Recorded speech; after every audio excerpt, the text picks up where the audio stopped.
Marikana Commission of Inquiry refutes political interference and South Africans urged to take care of their hearts. Good afternoon.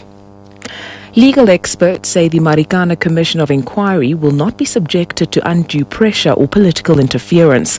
This comes as the commission, headed by retired Judge Ian Farlam, has appointed 6 senior-ranking advocates to lead the investigation and evidence.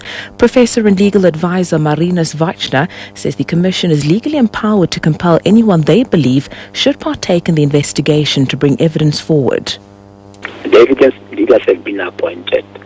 They've met and they started their preparatory work. They are led by Advocate Bisele Madlanga Senior Counsel, and they consist of a team that involved Advocate Jeff Batlender, Senior Counsel, Advocate Matthew Chaskasen, Senior Counsel, also Advocate Charles Wesley, Advocate Mujapelo, and Advocate Mulupuana. They met yesterday. They went through the preparation for the inspection in Loko. They were in contact in liaison with the parties who will be pointing different aspects and different places during the local inspection. The South African Weather Service says the fine and sunny weather will continue from today until midweek in KwaZulu-Natal. Forecaster Safm1pm says the whole province experienced torrential rains and thunderstorms last night. Mthembu says from today the weather will be exceptionally good and fine throughout next week.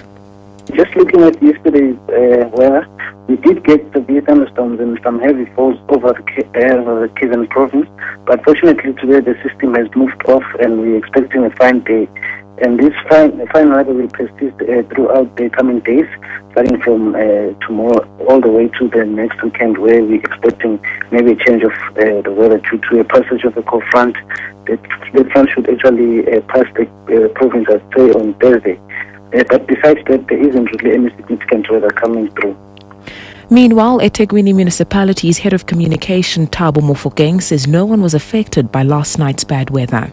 Last night after heavy rains, our emergency call center did not receive any incidents of people affected by the adverse weather. We remained on high alert. However, I think we were helped by the fact that the rains did not last for a very long time. So once the rain subsided, there were no incidents except for a fire that occurred in one of the informal settlements near Chatsworth, where only 4 shacks were raised by the fire.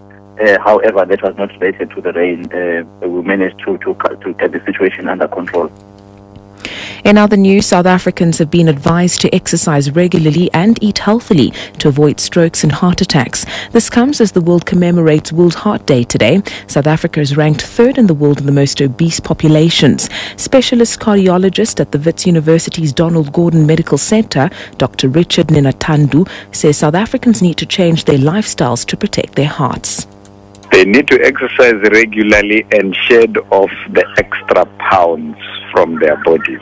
South Africans are very, very rounded. We are amongst the highest obese population in the world, and that is definitely not good for the heart. The heart loves it when you eat green leaves, fruits and vegetables, and don't smoke and drink modestly. In other news, 2 environmentally focused exhibitions have opened in Cape Town as part of the Hot Water Symposium on climate change.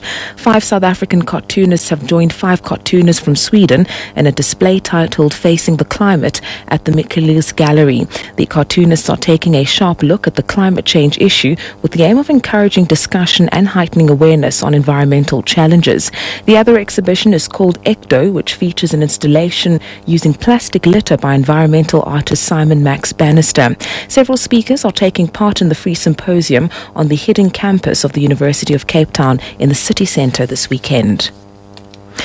And finally, at least 8 people have died after heavy rains triggered flash floods in southern Spain.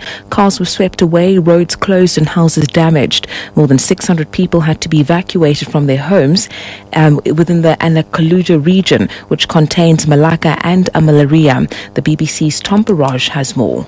In the town of Lorca in the southeast of Spain, the roads have been turned into rivers. Across parts of southern Spain, main roads and rail lines have been cut off and bridges have collapsed. The emergency services have evacuated hundreds of people from their homes. 2 days of heavy rain caught many by surprise, causing widespread flooding in the provinces of Malaga, Seville, Granada and Almería. The region of Murcia has also been badly affected.